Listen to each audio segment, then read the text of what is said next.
Halo semuanya, ketemu lagi bersama saya INFP Man, Semi. Dalam video tes MBTI yang saya sudah upload, saya sengaja tidak mengikut sertakan pertanyaan untuk mengetahui apakah teman-teman masuk dalam kategori identitas asertif atau turbulen.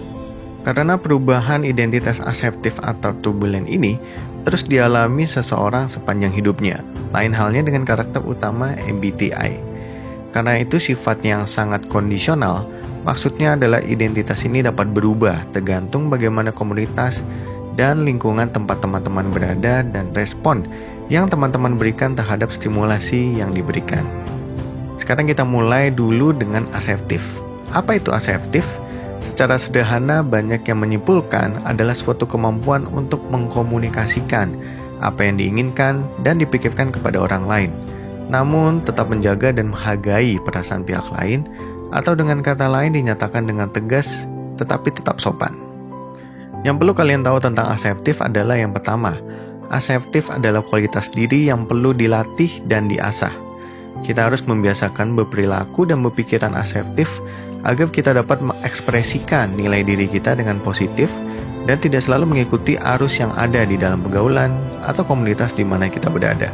Dengan bersikap asertif berarti mempunyai ketegasan dalam merespons stimulasi dari sekitar dengan tindakan atau pendapat yang berasal dari keyakinan di dalam diri sendiri yang penyampaiannya sesuai dengan situasi kondisi dan gaya bahasa sesuai dengan lawan bicara. Dalam menunjukkan kualitas diri, terkadang kita harus berani berkata tidak. Anda tidak berkewajiban untuk selalu menyenangkan semua orang sepanjang hidup Anda. Ingat, Anda akan selalu menerima semua hal yang Anda izinkan orang lakukan dalam hidup Anda. Contoh asertif dalam hal kualitas diri yang paling mudah adalah kalau Anda seorang wanita, ini hanya sebagai contoh ya. Kalau Anda seorang wanita yang diajak untuk melakukan hubungan badan atau bercinta oleh pacar Anda dengan tegas menolaknya karena Anda tahu bahwa bercinta bukanlah perbuatan yang seharusnya dilakukan oleh pasangan yang belum menikah. Penolakan Anda atas ajakan pacar Anda untuk bersetubuh tersebut menunjukkan diri Anda yang mempunyai value atau kualitas diri. Contoh asertif dalam hal kualitas diri untuk pria biasanya ajakan untuk melakukan sesuatu yang berhubungan dengan kejantanan atau keberaniannya seperti balap liar, mencoba konsumsi obat-obatan terlarang, minum minuman alkohol, merokok, dan lain sebagainya. Yang kedua, asertif memiliki kepercayaan diri. Kepercayaan diri terlihat dari bagaimana saat jalan, posisi kepala yang tidak menunduk ke bawah, badan yang tegak saat berjalan atau duduk, berbicara dengan suara yang jelas dan tegas, dan melakukan tindakan dengan tanpa malu saat memberi respon atau memulai aktivitas atau pembicaraan di lingkungan tempat kita berada.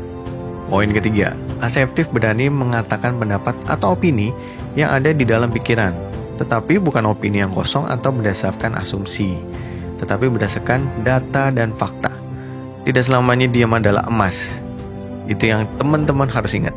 Dengan tidak mengatakan opini atau pendapat sendiri berarti memperlihatkan bahwa kita tidak punya opini yang berbeda dan setuju dengan opini yang dikatakan orang lain.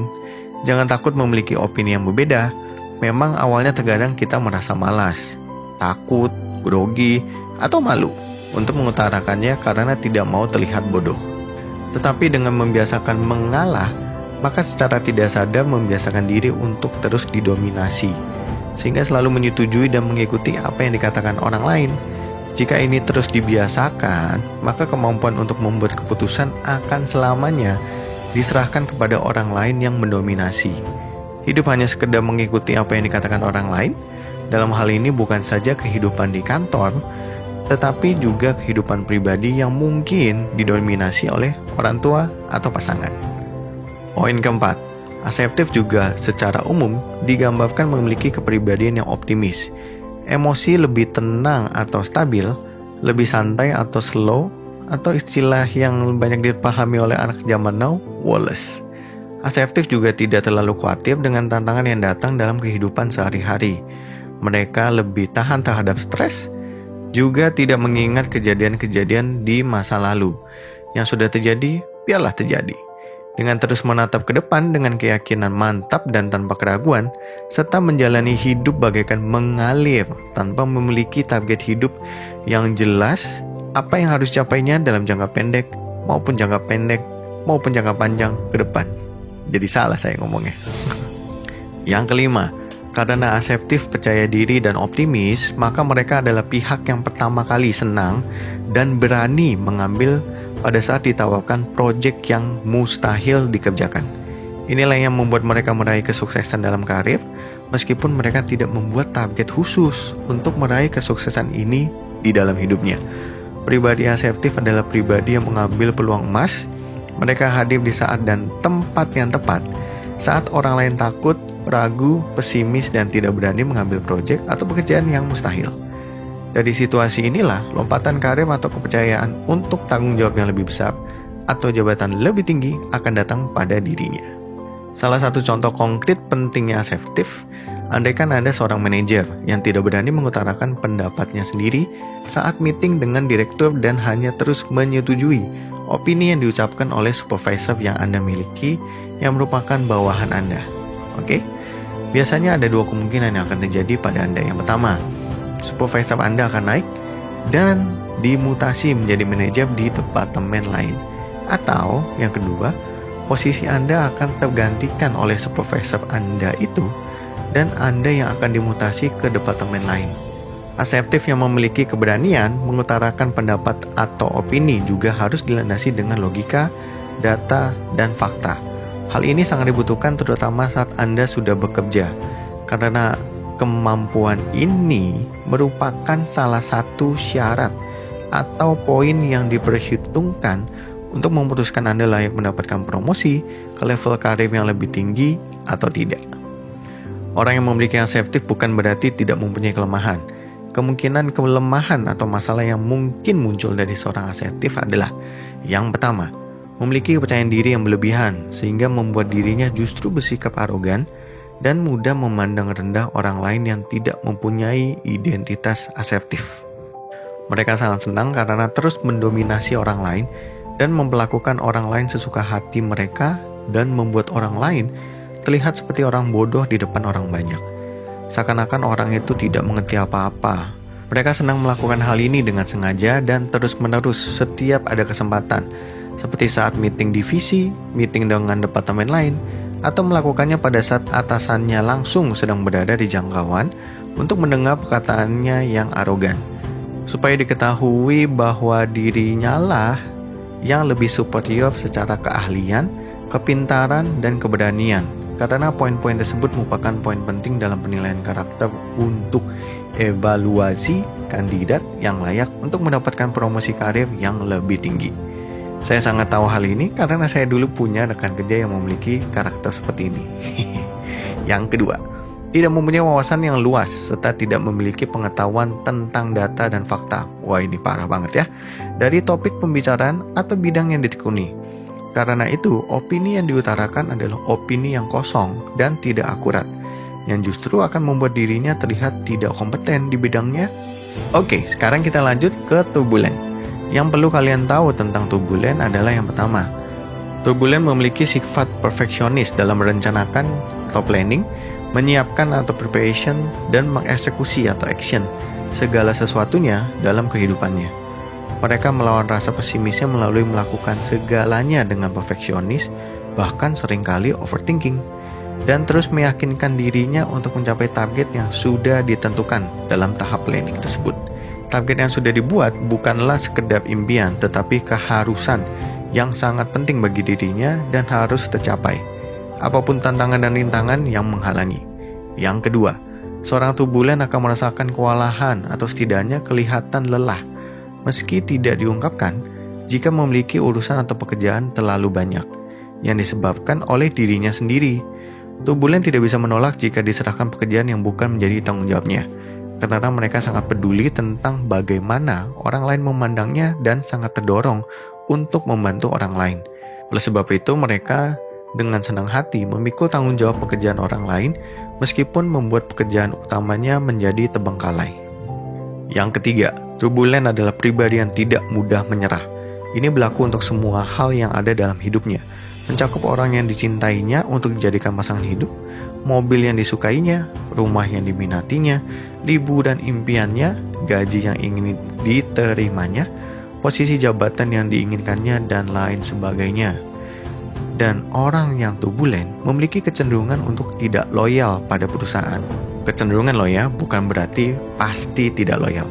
Hal ini terjadi jika dia menganggap perusahaan tempat dia bekerja tidak bisa membantu dirinya untuk mencapai apa yang ditargetkan dalam hidupnya. Dan kalau boleh jujur, saya dulu termasuk dalam INFP-T. Jadi termasuk orang yang turbulen ini. Tetapi dengan lingkungan kerja, pergaulan teman kantor yang didominasi asertif, maka dengan sendirinya identitas asertif dalam diri saya mengalami peningkatan. Jadi saya mulai berani menolak pekerjaan dari rekan kerja senior yang suka memanfaatkan saya dengan memberi pekerjaan yang bukan jadi tanggung jawab saya, kemudian menolak pekerjaan dari departemen lain, bahkan menolak pekerjaan yang diberikan oleh atasan saya. Yuhu, mantap! Saya melihat ada 2 poin yang menurut saya menjadi penyebab utama kenapa saya bisa berubah menjadi asertif atau punya kecenderungan menjadi INFP A.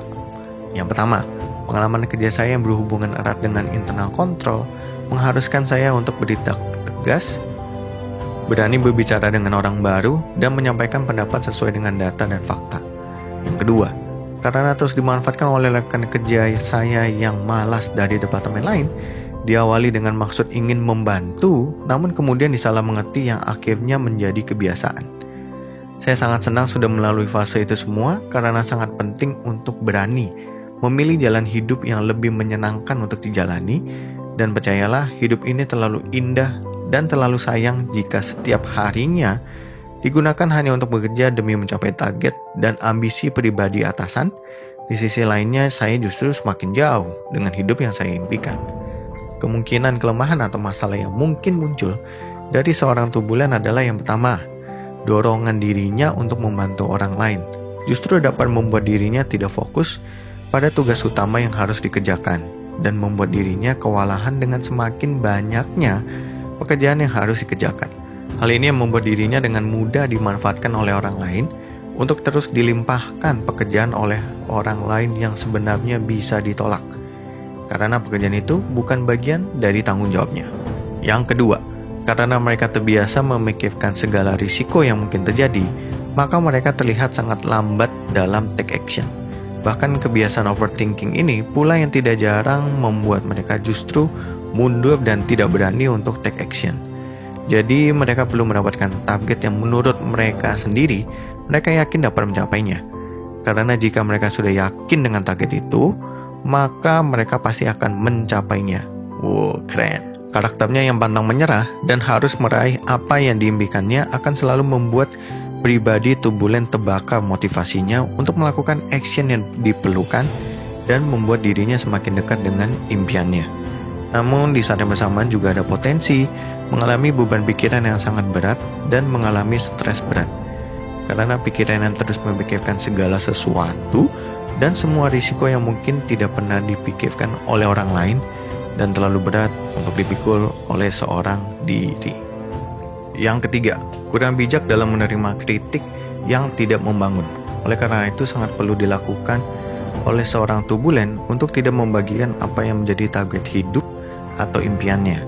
Tidak peduli siapapun yang menanyakannya, karena jika ada yang memberi kritik tidak membangun, terlebih orang turbulen berada di sekitar pergaulan atau komunitas yang cenderung negatif, maka akan sangat besar pengaruh negatif yang diterima dirinya dan akhirnya akan merusak semua rencana yang sudah dibuat secara sempurna oleh orang turbulen tersebut.